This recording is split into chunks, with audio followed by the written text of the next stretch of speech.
ওয়াবারাকাতুহু। কাছে কিংবা দূরে, দেশ কিংবা প্রবাসে, যে যেখান থেকে দেখছেন সকলকে জানাই এই ছোট্ট একটি ফেসবুক লাইভে আন্তরিক শুভেচ্ছা এবং অভিনন্দন। প্রিয় দর্শক, আপনারা জানেন আমরা এই শীত মৌসুমে বিভিন্ন জায়গায় বিভিন্ন এলাকায় ইসলামী সঙ্গীত, কবিতা আবৃত্তি এবং উপস্থাপনা করে থাকি এবং ওয়াজ মাহফিলে আপনাদেরকে ওয়াজ মাহফিলের মাধ্যমে দ্বীনি দাওয়াত দিয়ে থাকি। তো সেই সুবাদে আজকে আমাদের প্রোগ্রাম পড়েছে হচ্ছে গিয়ে দিনাজপুরে। তো আমরা এই এলাকায় আসলাম আসলে সেই থেকে এই জায়গাটা অনেক দূর। তো আমরা আগে আসলাম, এসে দেখতেছি এই সুন্দর এলাকা, তারপরে বিল বিশাল বড়। এখানে মানুষ দেখলে আসলে বোঝা যায় আমার বাংলাদেশে অনেক জায়গায় যাই আমরা, কিন্তু এরকম আসলে দেখছি কিনা আমার কাছে কি মনে হয় না। তো সেই সুবাদে ভাবলাম যে আপনাদের কাছে একটু শেয়ার করি, কারণ আপনারা অনেকেই থাকেন হচ্ছে গিয়ে সৌদিতে, দুবাইতে থাকেন, তারপরে অনেকেই ম্যাক্সিমাম যারা আমাদের সাথে অ্যাড আছেন আপনারা থাকেন শহর অঞ্চলে থাকেন। তো সেই সুবাদে আপনাদের কাছে শুধুমাত্র দেখানোর জন্য আমরা এই ছোট্ট একটি লাইভে আসলাম। আমাদের সাথে আছেন বিশিষ্ট আলোচক আমাদের হযরত মাওলানা আব্দুর রহমান সাহেব। তো এই ভাইয়ের সাথে আমিও আসছি আজকের এই অনুষ্ঠানে। তো সেই সুবাদে আমি ভাইকে কিছু বলার জন্য আমন্ত্রণ করি। Thank you. আসসালামু আলাইকুম ওয়া রাহমাতুল্লাহি তাআলা ওয়া বারাকাতুহু। সম্মানিত প্রিয় ভাইয়েরা, যেখান থেকে দেখছেন সবার প্রতি আন্তরিক শ্রদ্ধা এবং শুভেচ্ছা। আসসালামু আলাইকুম ওয়া রাহমাতুল্লাহ। এগেইন প্রিয় ভাইয়েরা, একটি চমৎকার দৃশ্য দেখছি এবং একটি চমৎকার জায়গায় দাঁড়িয়ে আছি। আচ্ছা আমরা একটু হ্যাঁ, যারা দেখছেন লাইভটুকু আসলে আমাদের সাউন্ড সুন্দরভাবে শোনা যাচ্ছে কিনা, আর কে কোন জায়গা থেকে দেখছেন একটু দয়া করে আমাদেরকে একটু ইয়ে করে বলবেন, কমেন্টের মাধ্যমে বলবেন। আর হচ্ছে গিয়ে আপনার আশপাশের বন্ধু বান্ধব সবাই যাতে এই সুন্দর দৃশ্যটা যাতে দেখতে পারে, আপনার একটি শেয়ারের মাধ্যমে তারা দেখতে পারবে। তো আমি আপনাদেরকে বলবো যে আপনারা একটু লাইভটুকু একটু শেয়ার করে দিবেন। জি ভাইয়া বল। প্রিয় ভাইয়েরা, দেখতে পাচ্ছেন এখানে আমরা চমৎকার জমিনের মধ্যে দাঁড়িয়ে আছি। দিনাজপুরের এই মাঠ আমাকে আসলে বিমোহিত করেছে। এখানটায় ট্রাক্টর দিয়ে হাল চাষ করা হচ্ছে, ওদিকটায় আবার সবকিছু প্রসেস করা হচ্ছে কালটিভেশনের জন্য।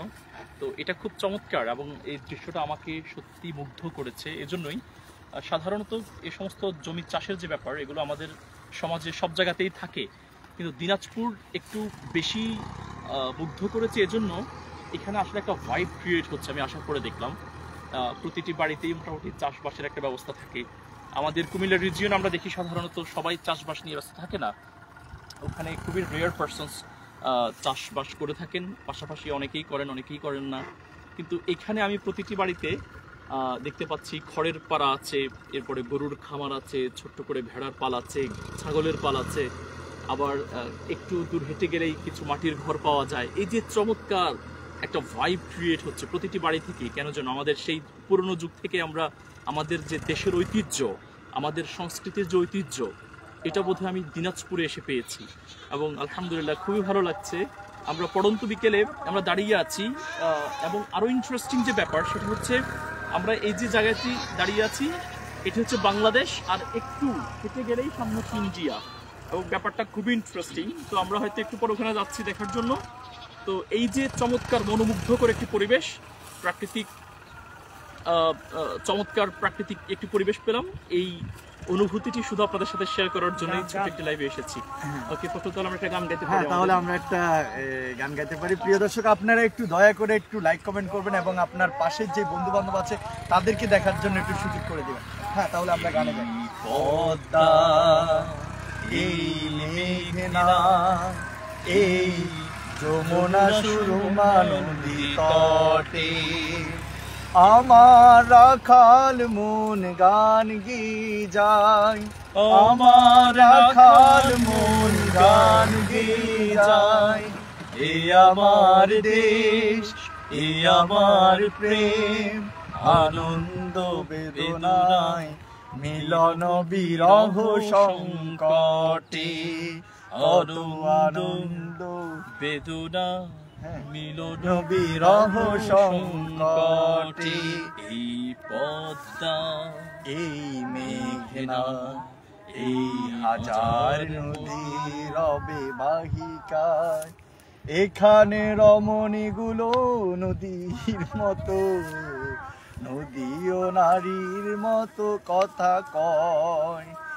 এই মধুমতি ধানসিঁড়ি নদীর তীরে নিজেকে হারিয়ে যেন পাই ফিরে ফিরে।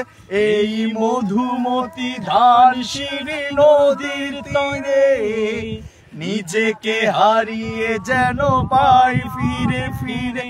একে নীল ঢেউ নীল আকাশ রয়েছে নুয়ে, আনন্দ বেদনায় মিলন বিরহ সংকটে। কত আনন্দ বেদনায় মিলন বিরহ সংকটে। এই পদ্মা এই মেঘনা এই হাজার নদীর অববাহিকা, এখানে রমণীগুলো নদীর মতো, নদী ও নারীর মতো কথা কয়। আল্লাহ হাফেজ। থ্যাংক ইউ ভাইয়া, আল্লাহ হাফেজ। আসসালামু আলাইকুম রহমতুল্লাহ।